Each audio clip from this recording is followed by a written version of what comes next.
My name is Emily Turner, and I have spent the last 15 years perfecting the art of being strategically invisible. I never imagined that skill would shatter in a single evening. It began on a golden Virginia afternoon at the Reynolds estate, 50 sweeping acres of sculpted gardens and old oaks. My son Dylan was getting married, and as I stepped out of my modest sedan, the scent of late summer roses and fresh-cut grass filled the air. Guests in designer gowns floated across the lawns like brightly colored birds. The private chapel, draped in creamy silk and crystal chandeliers, could have doubled as a royal concert hall.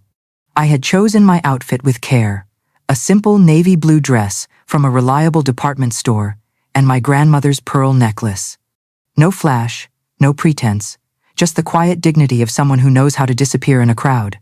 It wasn't that I disliked attention, I simply valued privacy more than applause. Inside the chapel, sunlight streamed through tall, arched windows, spilling across polished wood and pews lined with white hydrangeas. I took my seat at the far left, letting the music wash over me. Dylan stood at the altar in a perfectly cut suit, beaming in a way I hadn't seen since his father passed away. And Jessica, his bride, looked breathtaking as she floated down the aisle in a gown worth more than most people's yearly salary.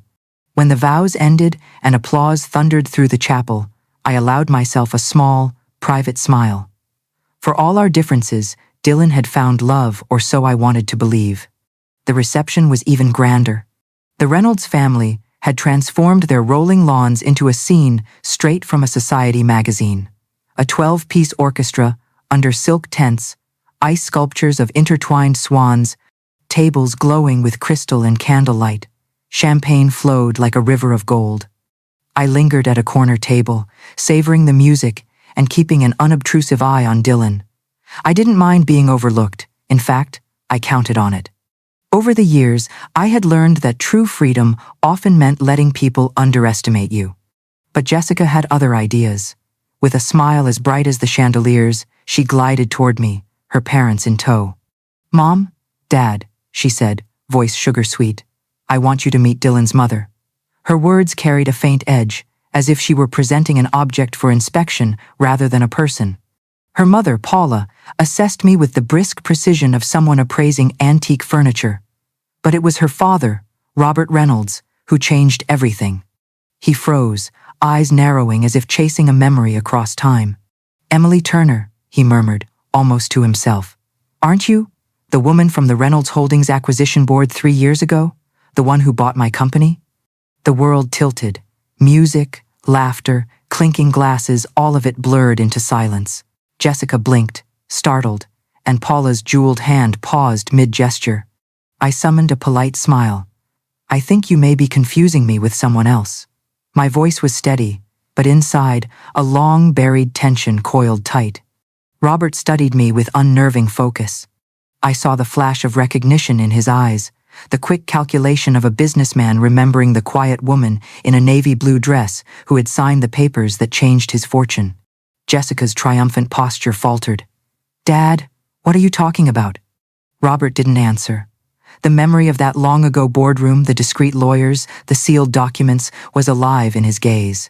He knew. And now, perhaps, Jessica knew too.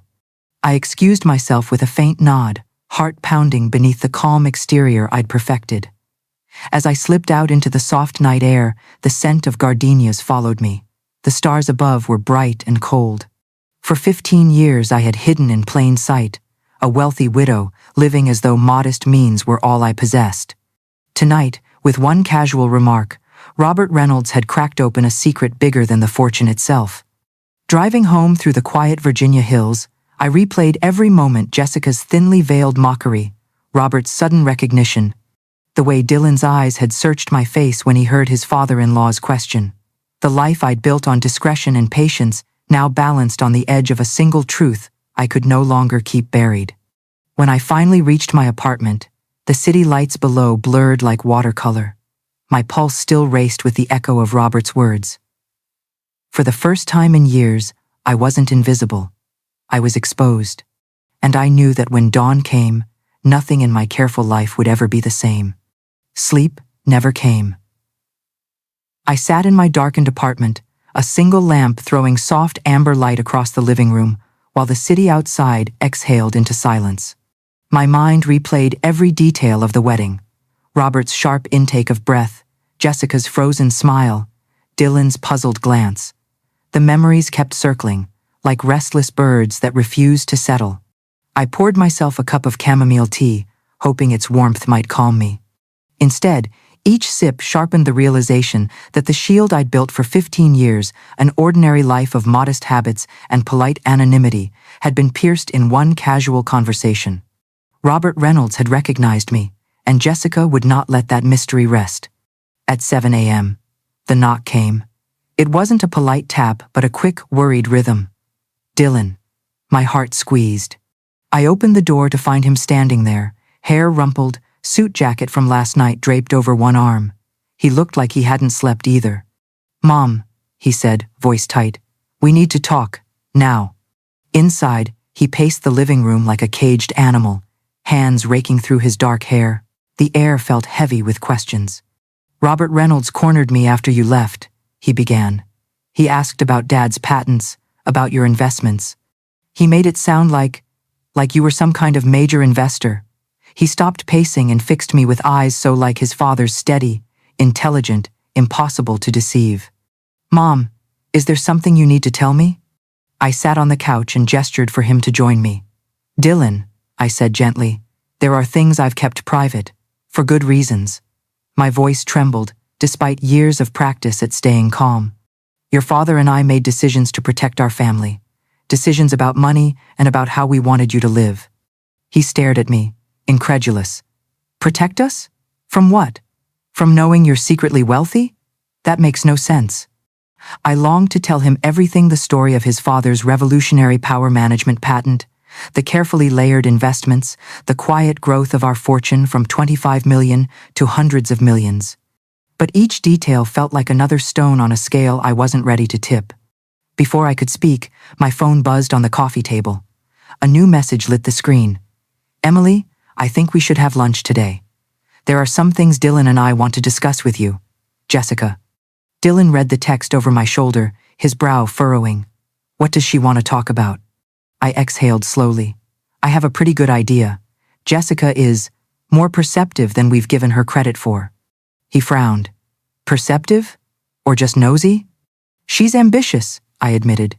"And she probably asked her father a lot of questions last night." The morning sun spilled through the blinds, catching the framed photographs on my wall. Dylan's high school graduation, the three of us at a lakeside picnic, Thomas with his arm around us both. Each image carried the weight of all the truths I hadn't shared. Dylan's phone rang. Jessica's name glowed on the screen. He answered, forcing brightness into his voice. I could hear her through the line, cheerful, measured, every word a chess move. "Dylan, honey, I was hoping we could all have lunch today. There are some family matters I'd love to discuss with your mom now that we're officially family." When he hung up, he looked at me with a mixture of worry and frustration. "She's being oddly formal." "She wants answers," I said simply.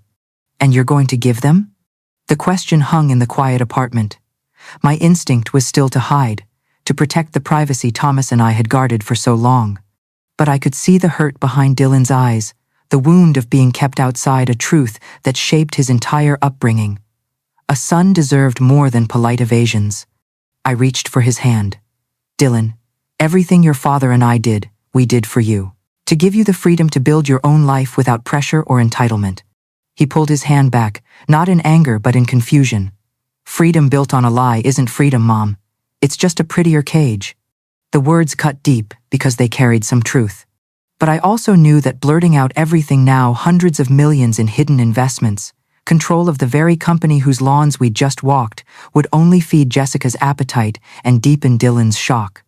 "I need you to trust me a little longer," I said softly. "Let's hear what Jessica has to say at lunch. Then, if you still want the full story, I'll tell you. All of it." He studied me, searching for the mother he thought he knew. At last he nodded, though doubt lingered in his gaze. One lunch, but after that, no more secrets. As he left, I watched from the window, remembering Thomas's quiet conviction that privacy was power. "Never let greed dictate your choices," he had said. "Real wealth is control over your own story."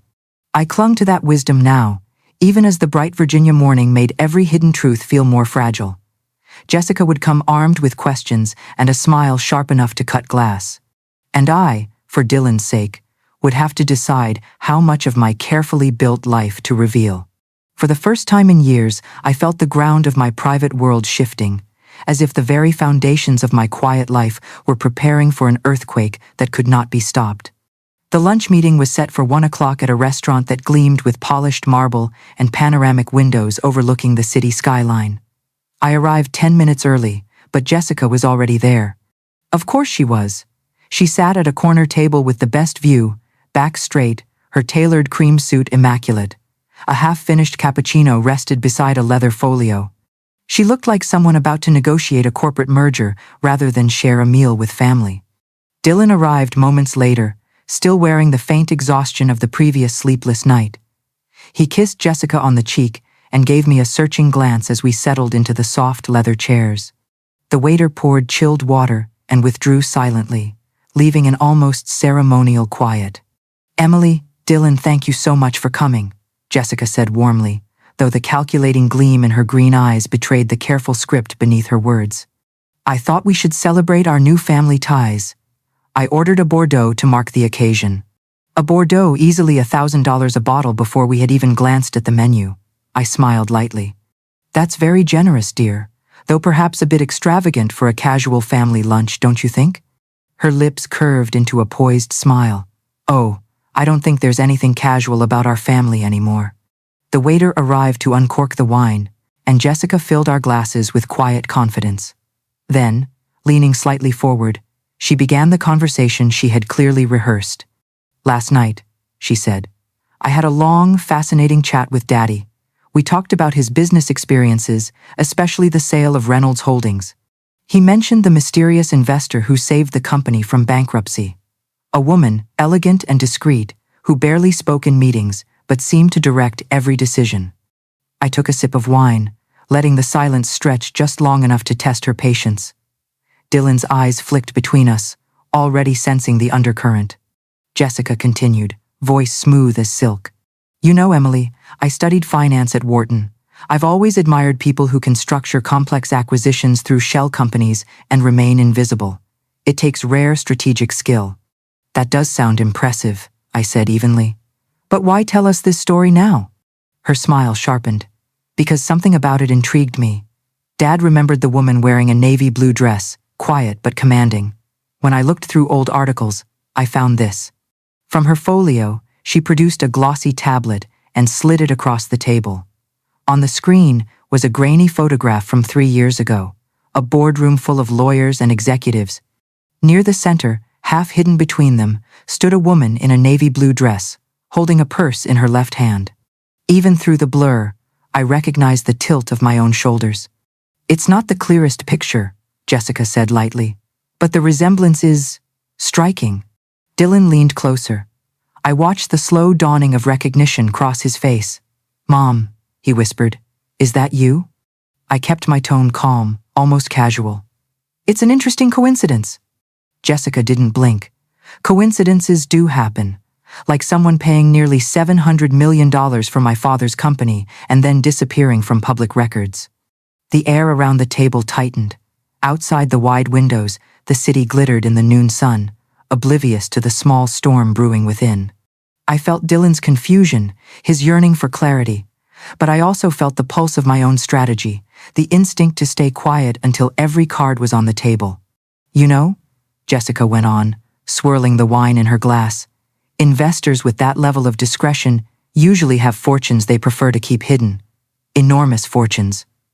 For a heartbeat, no one spoke. The clink of silverware from other tables seemed oddly loud. Finally, Dylan broke the silence. "Mom, please, tell me this isn't what it looks like." I held his gaze, remembering all the years Thomas and I had spent protecting our son from the corrosive influence of sudden wealth. "Dylan," I said softly, "there are parts of our family history I haven't shared, but I have always acted to protect you." Jessica tilted her head, pretending sympathy while her eyes flashed with something closer to victory. "Protect him or control the narrative?" I set my glass down and met her look directly. Sometimes those are the same thing. The waiter returned to take our orders, but the food was secondary now. We chose quickly steak for Dylan, a salad for Jessica, soup for me, then watched him retreat, leaving our unspoken truths to simmer. Jessica broke the silence first. "Emily, I believe in transparency within a family. Don't you think Dylan deserves to know the reality of his inheritance?" Dylan flinched at the word inheritance. It was the sharpest blade she had used yet. I chose my next words with care. Dylan deserves a life built on his own merit. That has always been my goal. For a long moment, the three of us simply sat there, Dylan caught between confusion and dawning suspicion, Jessica leaning forward with the quiet thrill of a hunter sensing victory, and me measuring every breath, every heartbeat. When the plates finally arrived, their warmth seemed almost intrusive. Dylan pushed his steak around without eating, while Jessica nibbled at her salad, eyes never leaving mine. The lunch had become less about food and more about power, each sentence a move in a slow, deliberate chess game. As the meal drew to a close, Jessica's voice softened, almost sweet again. "Thank you for meeting me, Emily. I just think family should have no secrets. We'll talk again soon." I offered a polite smile, though inside I felt the pressure of a storm gathering on the horizon. Jessica had played her opening move flawlessly, but she had no idea how long I'd been preparing for a game like this. Back in my car, I exhaled a breath I hadn't realized I was holding. Jessica hadn't simply hinted at my secret. She had marked the path to it. The next step would not be hers alone. If Jessica wanted a contest of strategy, she had just chosen an opponent who had been winning silent battles for 15 years. That night, the city lights outside my apartment seemed sharper than usual, as though the entire skyline were holding its breath. Jessica's quiet ambush at lunch played in endless loops in my mind, her perfect timing, the photo she'd slid across the table, the calculated sweetness of her closing words. She hadn't merely asked questions, she had issued a challenge. I knew better than to underestimate her again. So the next morning, as pale light bled across the horizon, I called James Sullivan, the one person outside my family who truly understood the scale and complexity of my finances. James had been my financial advisor for over a decade, a man of sharp intellect and even sharper discretion. When I arrived at his downtown office, the familiar scent of polished wood and espresso calmed me. We sat in a quiet conference room that overlooked the Potomac, the winter sun casting pale streaks across the table. James adjusted his glasses, his gray suit as precise as his mind. "Emily," he said after a brief handshake, "it's always good to see you, but I sense this isn't a social visit." "It isn't," I admitted. "I need a full analysis of the Reynolds family's finances, everything you can find, and I need to know how secure my own privacy structures really are." He arched an eyebrow. "That's an unusual request. May I ask why?" I explained the wedding, Robert's recognition, Jessica's pointed remarks at lunch. I told him about the photograph and her suspiciously expert knowledge of shell companies and acquisitions. James listened without interruption, but his eyes sharpened with each detail. When I finished, he leaned back in his chair. "This Jessica Reynolds is more than just curious. If she's already traced you to the acquisition, she's either extraordinarily lucky or very well advised. Either way, we need to get ahead of her." He tapped a few keys on his laptop, and soon financial records and market reports flickered across the big monitor. "Here's what I can tell you about the Reynolds family," he began. 3 years ago, when you bought Reynolds Holdings through the Shell Corporation, Robert Reynolds was drowning in debt from a series of aggressive expansion loans. He believed the sale had rescued him. In reality, it only bought him time. James clicked to a new file. Since then, their estate has been mortgaged to nearly 80% of its value. Their investment accounts are depleted, used to maintain a lifestyle they can no longer afford. Most of Robert's income now comes from consulting fees and board positions, ironically, positions that were quietly arranged by the very company you control. A bitter irony settled over me.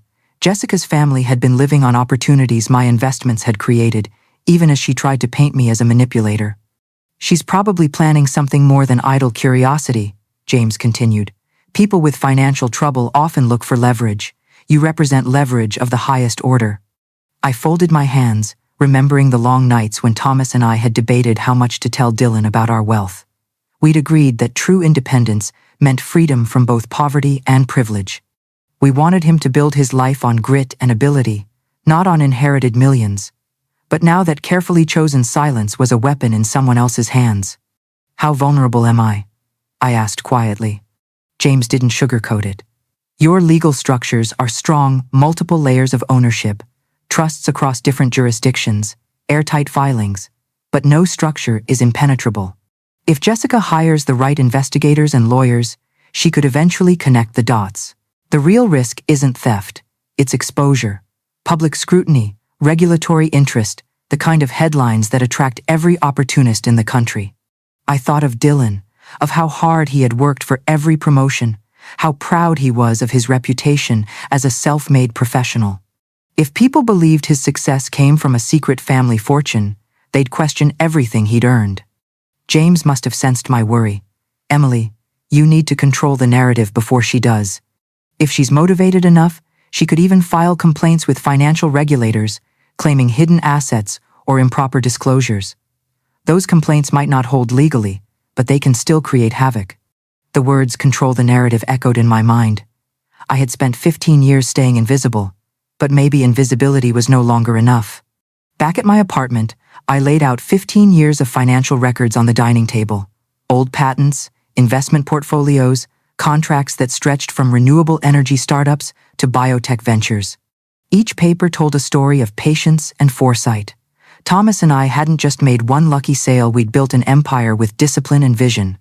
I let my hand rest on the oldest document, a faded patent agreement signed in the small Austin kitchen where we'd once celebrated with cheap champagne.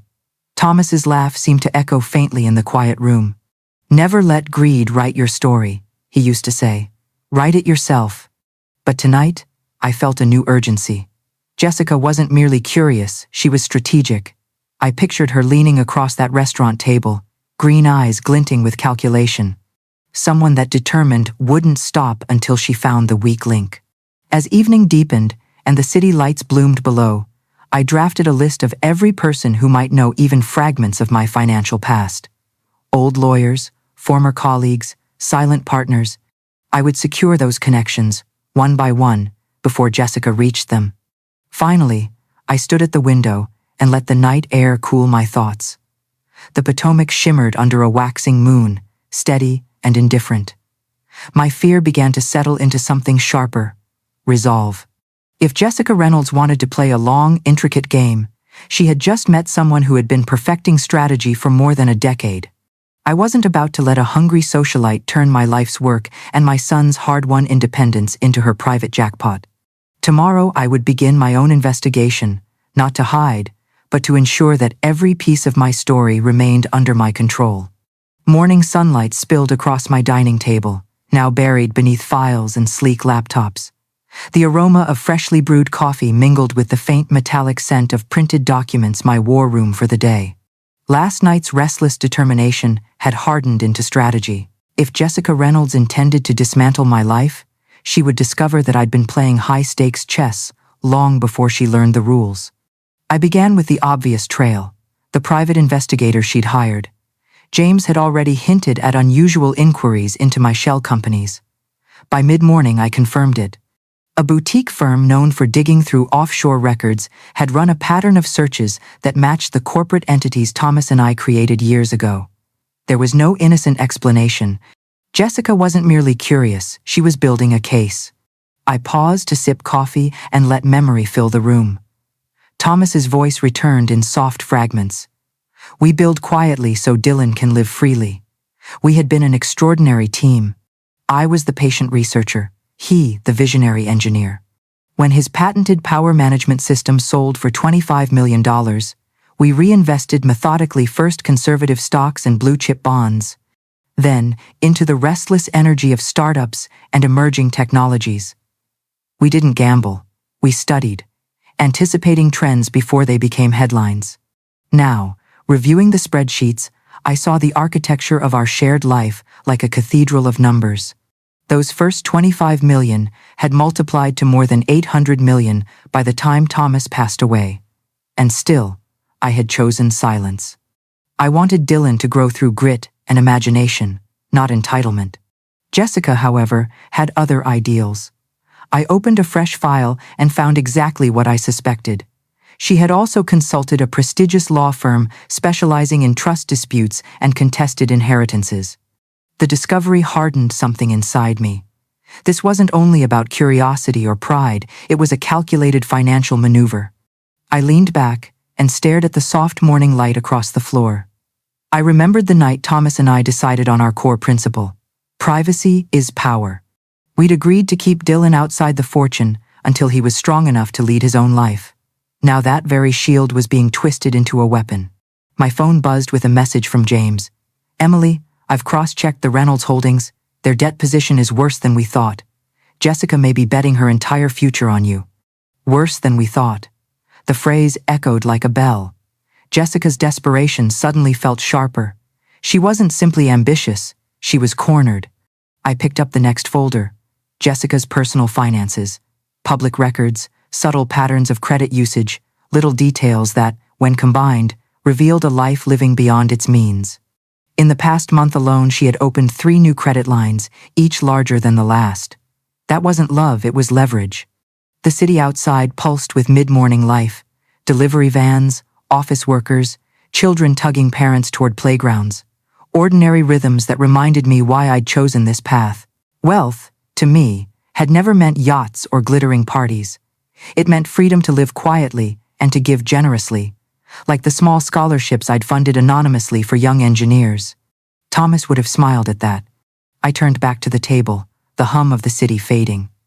This wasn't only a defense of money, it was a defense of Dylan's right to keep his own story unsullied. He had earned every success, every promotion, every late-night marketing plan. I would not let anyone stain that with rumors of hidden inheritances. By late afternoon, my counter-investigation was complete. I knew more about Jessica Reynolds than she likely knew about herself. Her family estate was mortgaged to the edge. Her father's consulting contracts, ironically approved by executives I'd installed, provided their main income. Her recent financial moves suggested she was gambling on a big payoff. Still, a sliver of unease remained. Jessica was clever, and clever adversaries often hid extra pieces on the board. I couldn't afford complacency.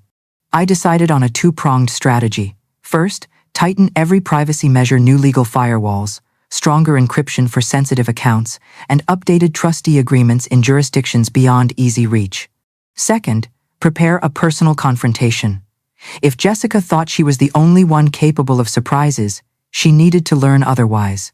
As evening fell, I poured a single glass of red wine and sat with the memories of Thomas. I pictured his gentle smile when we debated investments at midnight, his quiet pride when Dylan graduated without a penny of our hidden millions. "Our greatest return," he had once said, "will be a son who stands on his own." I whispered those words to the quiet room. I won't let anyone rewrite what we built. The phone buzzed again, this time a text from Dylan.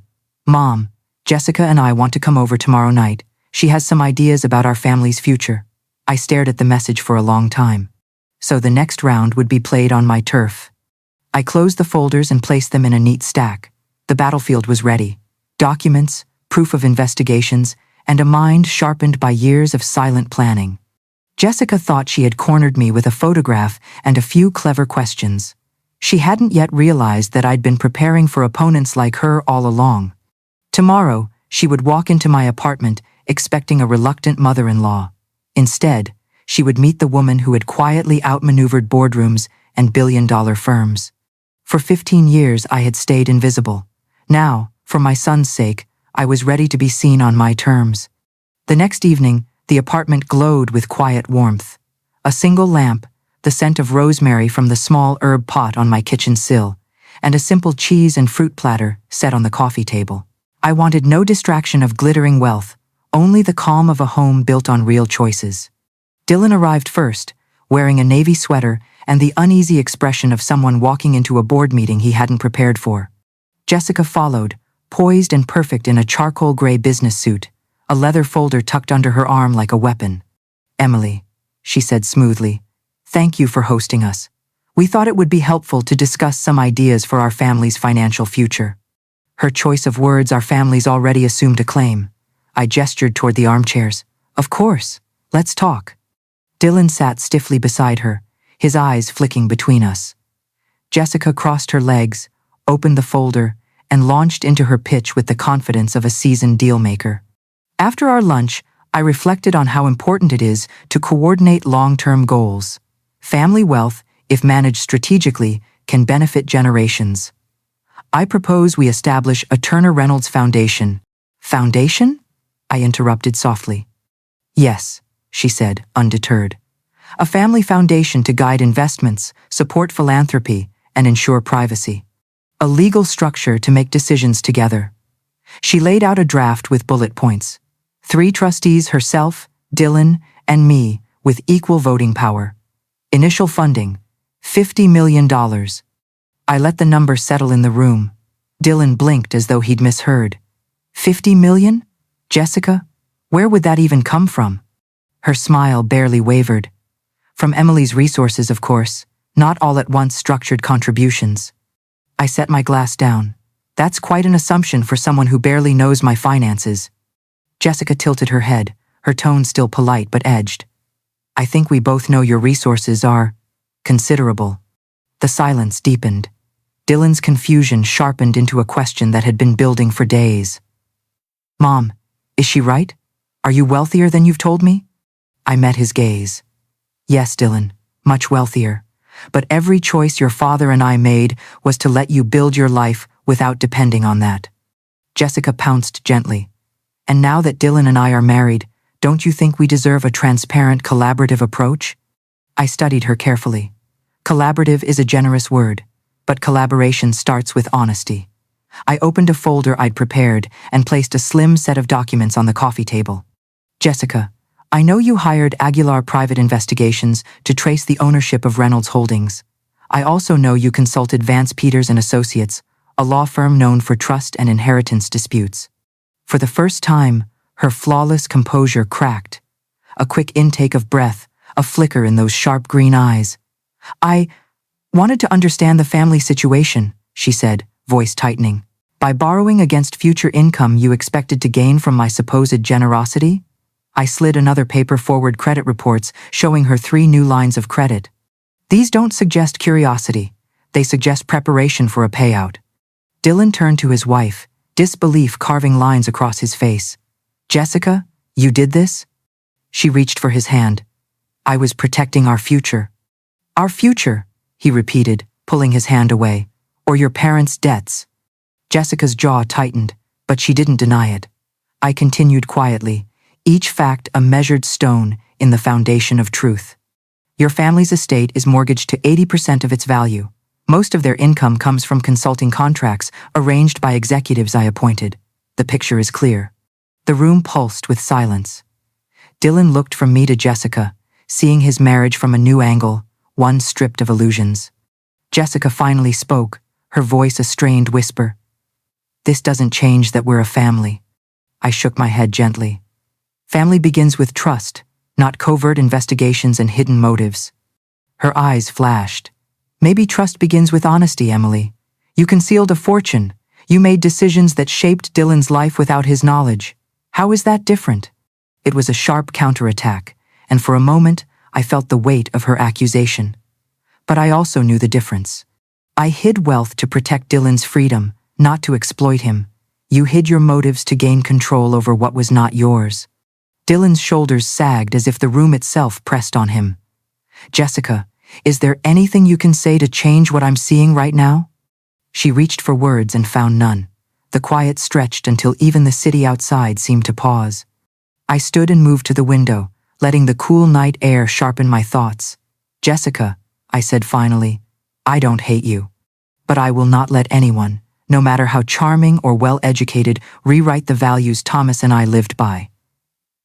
You will not turn our work or our son into a bargaining chip. When I turned back, she was still seated, but the confident posture had slipped.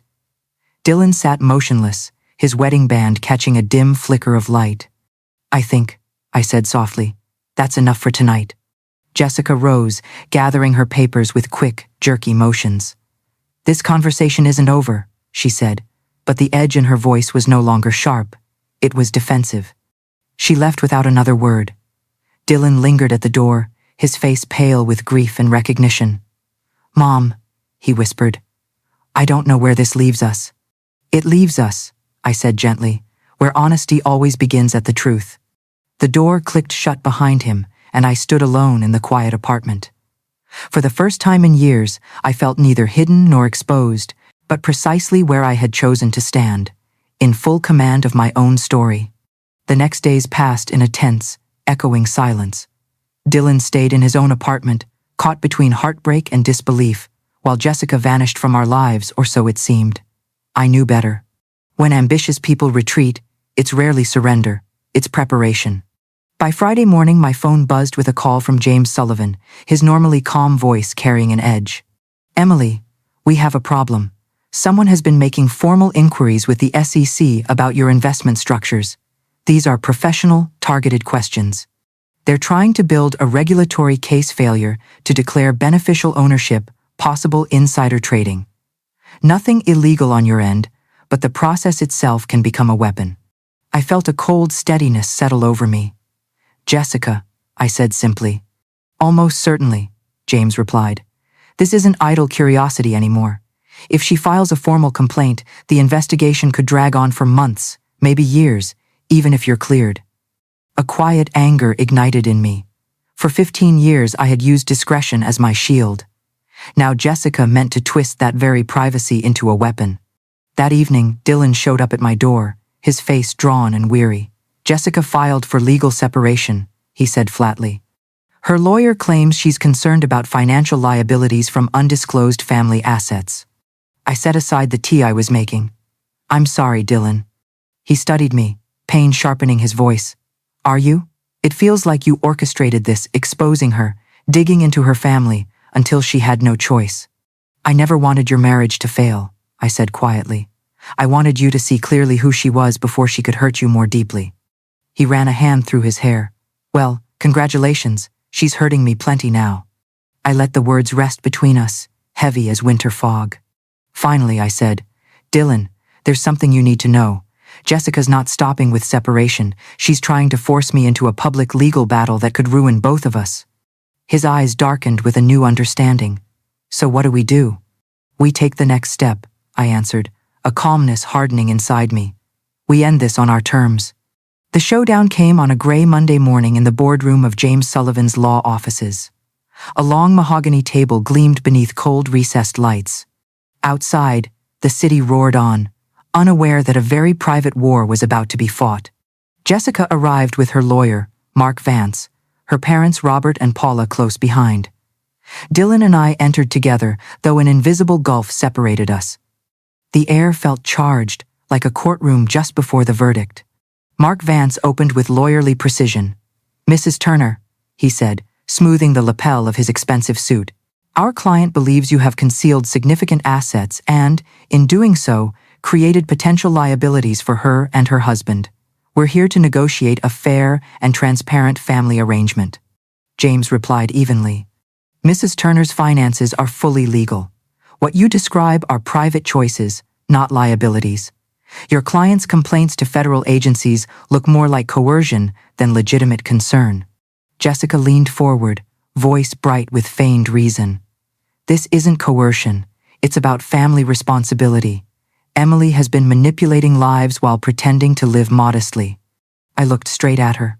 Manipulation implies deceit for personal gain. I invested in failing companies and saved jobs, including your father's. I kept my life private because privacy is not a crime. Robert Reynolds shifted uncomfortably but said nothing. I could almost see the memory of our first boardroom meeting flicker in his mind, the quiet woman he'd ignored while she quietly bought his company. Mark Vance cleared his throat. To resolve this amicably, we propose establishing a family trust. Mrs. Turner would contribute approximately $15 million, managed by a family council for the benefit of all members. A silence heavier than stone followed. I studied their expectant faces, Jessica's eager calculation, her lawyer's professional hunger, Paula's nervous hope. Then I smiled, a small and deliberate act. I have a counter-proposal, I said. Jessica, you will withdraw every regulatory complaint and cease all investigative activity within 72 hours. In return, I will give you a one-time settlement that secures your family's lifestyle and ends this conflict permanently. Jessica blinked. What kind of settlement? $5 million, I said, each word sharp as glass. On the condition that you cut all personal and financial ties with me and with Dylan. Permanently. The room seemed to stop breathing. Even Dylan froze. Mom, you can't be serious, he whispered. But I was. Jessica's eyes widened surprise, then calculation. Mark Vance began quiet, urgent whispers in her ear. $5 million, clean and immediate, versus years of uncertain litigation. The equation was obvious. Robert Reynolds cleared his throat. That's generous. It's final, I said. Withdraw every complaint. Sign a binding agreement. Disappear from our lives. Jessica's poise flickered. And if I refuse? Then you get nothing, I replied. Your family loses the consulting positions my companies provide. Your father loses the income he depends on. And you will spend years in court fighting a case you cannot win. The only sounds were the soft hum of air conditioning and the faint scrape of Mark Vance's pen as he did mental arithmetic. 5 million, guaranteed today, or years of ruinous legal combat. Dylan finally spoke, voice thick with disbelief. Jessica, did you ever marry me for love? Or was I just part of a strategy? She opened her mouth, but no words came. The silence that followed was its own confession. I turned back to Mark Vance. You have until noon tomorrow to accept. After that, the offer expires. Jessica looked at Dylan one last time, searching, perhaps, for a trace of the man she once pretended to love. Then she lowered her eyes. I need time to consider. You have less than 24 hours, I said. The meeting dissolved into uneasy goodbyes. As Dylan and I stepped into the gray afternoon, he turned to me, his voice a mixture of awe and hurt. You really would pay her to leave? I met his eyes. I would pay to protect you and the life you've built. The rest is her choice. That night I stood by my window, watching the city lights shimmer like distant constellations. I had just staked $5 million on the belief that truth, once revealed, could buy freedom. Whether Jessica would take the money or test my resolve, I would know by tomorrow. Jessica's decision came faster than I expected. The very next morning, at 11:47 a.m., James Sullivan called. Emily, he said, Mark Vance just accepted your offer on Jessica's behalf. All complaints will be withdrawn. The agreements will be signed by 5 p.m. For a long moment I stood motionless, the phone warm against my ear. 15 years of deliberate invisibility, months of quiet strategy, and one sleepless week of confrontation had led to this precise instant. The conflict was over. By evening, the settlement papers were signed and wired. Jessica Reynolds Turner walked out of our lives as efficiently as she had entered, leaving behind only memories of carefully planned deception and a signed document promising silence. Dylan filed for divorce the following week, citing irreconcilable differences. The paperwork was neat and clinical, but the emotional process was slower. He called often, sometimes late at night, voice heavy with the ache of betrayal. We spoke for hours, not about money but about trust, how fragile it is and how easily it can be disguised as love. Months passed, seasons changed, and slowly, the distance between us began to shrink. We shared Sunday dinners again, quiet walks in the park, memories of Thomas that had once been too painful to name. Healing was gradual, but it came. Then, one soft spring evening, Dylan called with a new kind of excitement in his voice. Mom, I've met someone. Her name is Sarah. She teaches literature at a community college. She has no idea about any of the other stuff. A cautious hope warmed me. And how do you know that? He chuckled. Because when I told her, you live in a modest apartment and drive a sensible car, she said it sounded like a woman with her priorities straight. I smiled into the phone. She sounds perfect. When I finally met Sarah, I understood. Her kindness filled a room the way music fills a quiet house. Over dinner, she talked about her students, the novels she loved, the way she volunteers at the library on weekends. Not once did she mention money. I saw Dylan watching her with a gentleness I hadn't seen in years, and I silently thanked the universe for second chances. While Dylan rebuilt his personal life, I made changes of my own. I sold the apartment that held so many tense memories and moved to Santa Fe, a city of wide blue skies and quiet art galleries. There, No one knew me as a secret investor or the woman who'd paid $5 million for peace. To my neighbors, I was simply Emily, the lady who came early to the farmer's market and stayed late to help pack food for families in need. I used part of my fortune to create a private cultural foundation, the Thomas Fund, honoring my late husband. We support young engineers who dream of patenting their ideas but lack resources. No press releases, no gilded plaques, just quiet help for bright minds, exactly the way Thomas and I once dreamed of being helped. One afternoon, a scholarship recipient approached me with tears in his eyes. "Mrs. Turner, thank you. Without you, I'd still be loading boxes in a warehouse. Now I'm finishing my engineering degree." In that moment, I felt the true return on every careful investment, a life multiplied in the lives of others. I also joined a small pottery class in the old Adobe district. Clay between my fingers, the steady rhythm of the wheel, it became my meditation.